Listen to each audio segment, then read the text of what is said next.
formula are setting a standard for accountability and responsibility, owning your choices, and being able to respond to those choices. Let each care for self, and all will be cared for. The basic principles underlying the free market, as Adam Smith taught them to his students in this university, are really very simple. Look at this lead pencil. There's not a single person in the world who could make this pencil. Remarkable statement? Not at all. The wood from which it's made, for all I know, comes from a tree that was cut down in the state of Washington. To cut down that tree, it took a saw. To make the saw, it took steel. To make the steel, it took iron ore. This black center, we call it lead, but it's really graphite, compressed graphite. I'm not sure where it comes from, but I think it comes from some mines in South America. This red top up here, the eraser, bit of rubber, probably comes from Malaya, where the rubber tree isn't even native.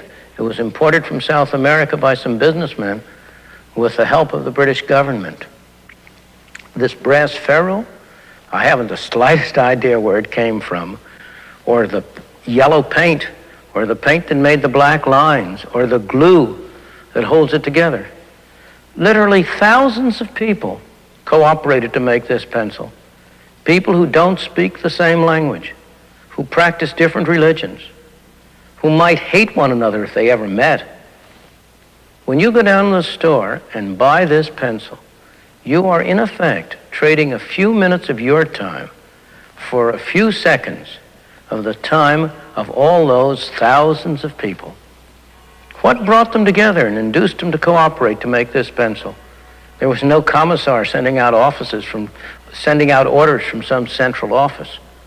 It was a magic of the price system, the impersonal operation of prices that brought them together and got them to cooperate to make this pencil so that you could have it for a trifling sum.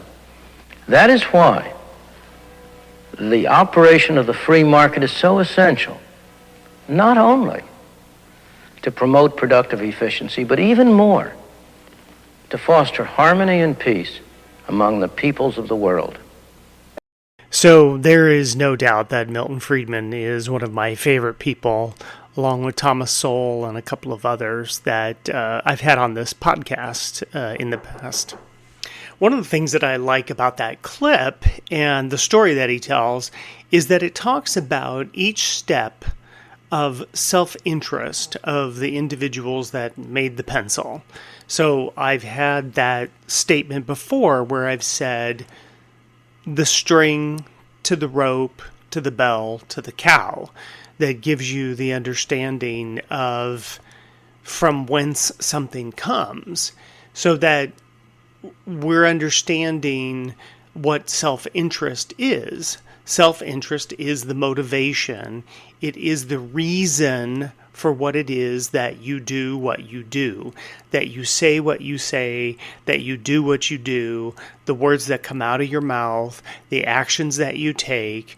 It's all part of that, what we call the self-interest. I like when he uses something that is more of a financial and an economics, type thing, because I think it's a lot easier to, at least it was for me, it's a lot easier to assimilate, to understand, and to cross-apply it to what we know about our own personal lives. And one of the reasons that this came up this week for me, that I realized at one point, I think this is what I want to talk about, this weekend, is because of all the stuff that's going on with DOGE. So that is the Department of Government Efficiency. So it's the thing that Elon Musk is doing in conjunction with all his DOGE specialists, and at the behest and the pleasure of our new president and 47, Donald Trump. And one of the reasons why I wanted to talk about this and the cross-application of it is because we're listening and we're hearing all of these people with their rhetoric. This is, why would you want to do this to our children when they weren't being let into the Department of Education, all of their emotional rhetoric, where, Maxine Waters was telling this guy, she was making the comment, what is your name? And tell us your name, show us your badge. It's like, okay, so there's all of that drama going on, but underlying all of it is, what is her self-interest in doing that? What is her motivation for making those comments, for all of those people showing up?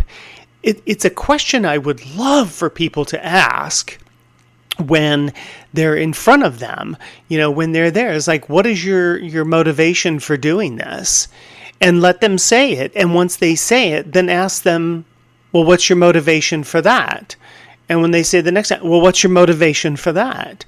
Because what happens is people start talking. They are revealing something about themselves.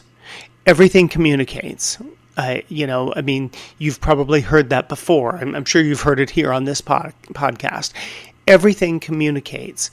What you do, what you say communicates something. So, and what's fascinating about the body, about the organism that is you, is that it is constantly communicating to you. Now, you think that it's communicating to, the world around you. And in some ways, okay, I guess it is true because we can observe it. But it's really communicating to you about your life, your universe. What is it that you want in your life? What is it that you want in your universe? How do you want things to manifest? And the person that you are internally gets externalized. What does that mean? That means if you are a good-natured person, then that's going to come through. If you are not, that's going to come through. What's so fascinating is you can't stop it. So it's kind of an interesting thing to kind of grasp and get a hold of at some point. And it took me a while because I realized then that just came out of my mouth. I just said X, Y, and Z. And people don't realize that whenever they're speaking, whatever they're doing, it is communicating to us. It's not just communicating the words, it's communicating the underlying motivation of the individual. The words and the action, those are manifestations, those are external things that we're listening to and that we're hearing, but it's not necessarily what's truly going on underneath. Think of the idea of people virtue signaling, that they will volunteer, oh, hey, yeah, I'll go ahead and do that, I'll take care of that. But really, underlying all of that is that they are trying to they're trying to image build. They're trying to make themselves look good to other people by doing these other things, rather than just having their generosity of spirit. And the same is true on the opposite side, is that when people are when they're getting all riled up and excited and upset and antagonistic, they're doing the same thing. They're trying to distract you from whatever it is that's underlying their behavior, which in the case of politicians is their graft, fraud, and corruption. We're going to talk there. That's all access. Over there. We're members of Congress. Article 1.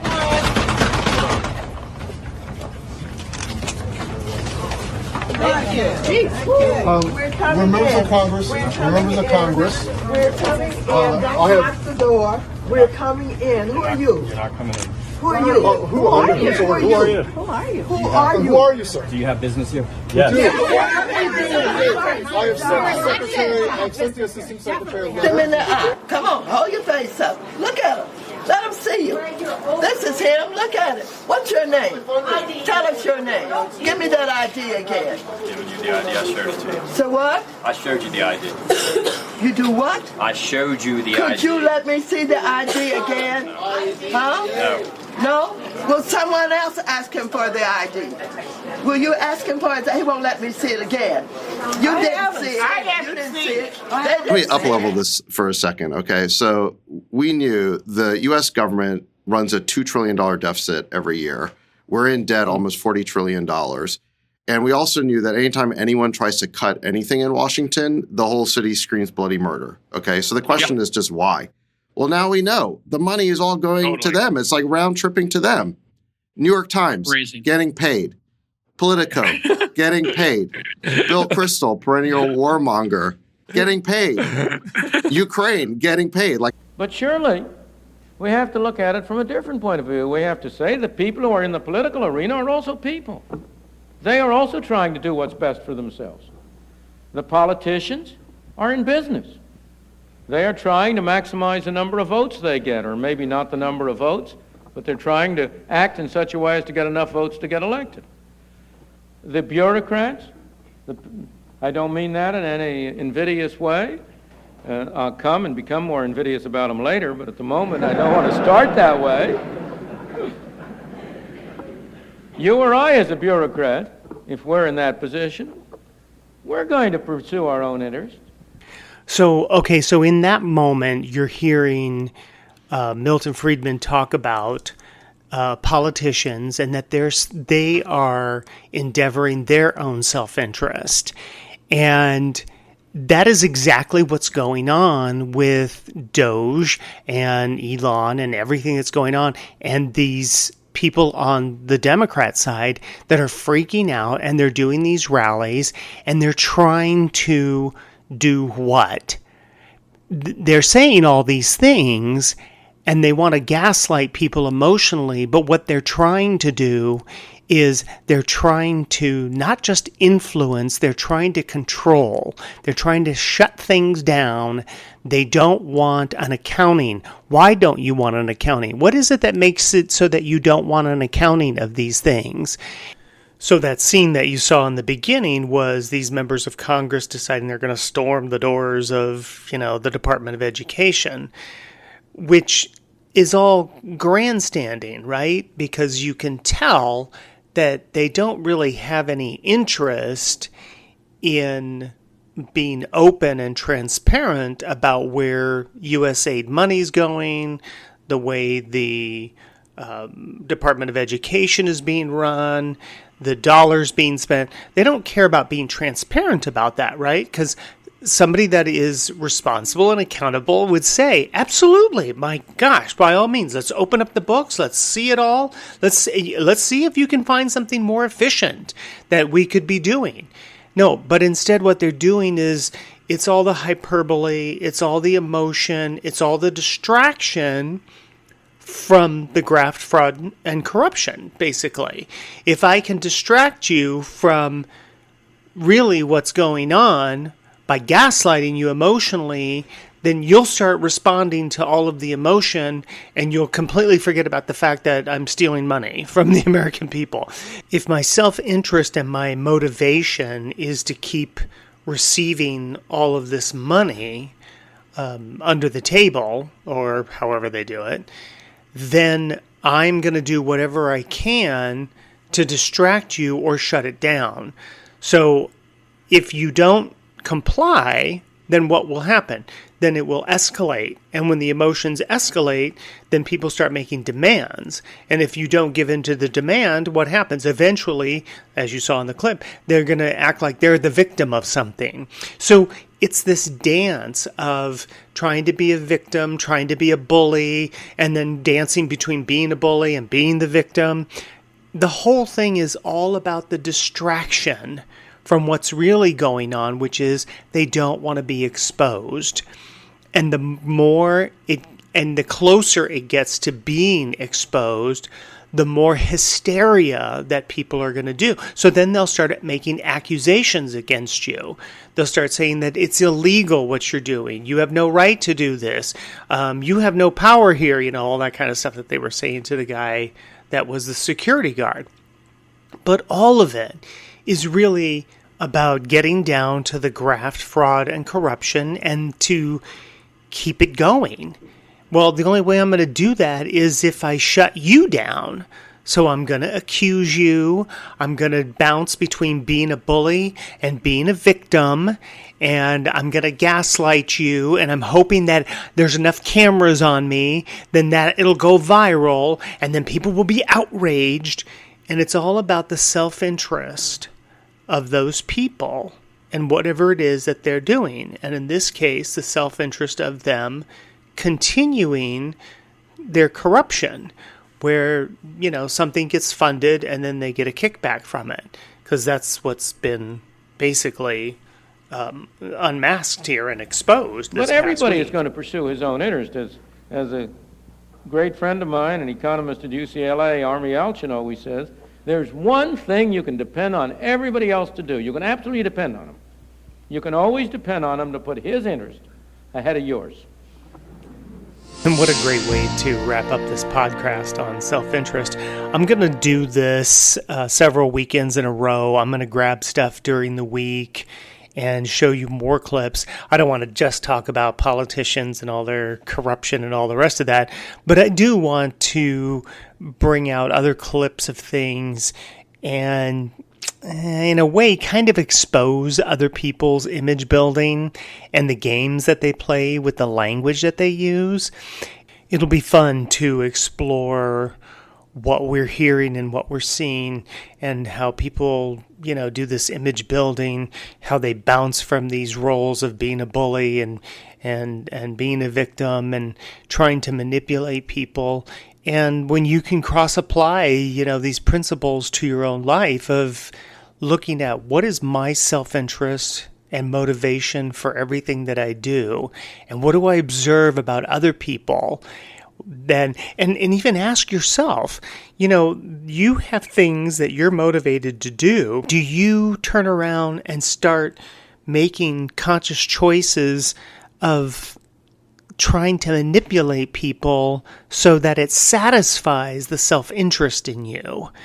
Because that's what happens a lot of times for people, is that they have an outcome that they want to have, and so then they start playing this little chess game with life and with people and situations in order to make sure that the outcome goes the way that they want. And in order to do that, they may gaslight people, they may play victim, they may play bully, they could do all kinds of things, but they're always scamming themselves because they're not owning their self-interest and the motivation for what they're doing and what they're saying, for the actions that they take and the words that come out of their mouth. Because it's rare right now that you see people that say what they really mean and mean what they say. And they do things with a clean motivation for themselves of taking ownership of the choice and being accountable for the choice. And we will talk about that next week. Hit that like button if you would. Share this with your family and friends. You never know how it might help them in their pursuit. Might help other people wake up to the reality of the matrix that they're living in. All the great links are down below. Subscribe if you want to do that. Let each care for self, and all will be cared for.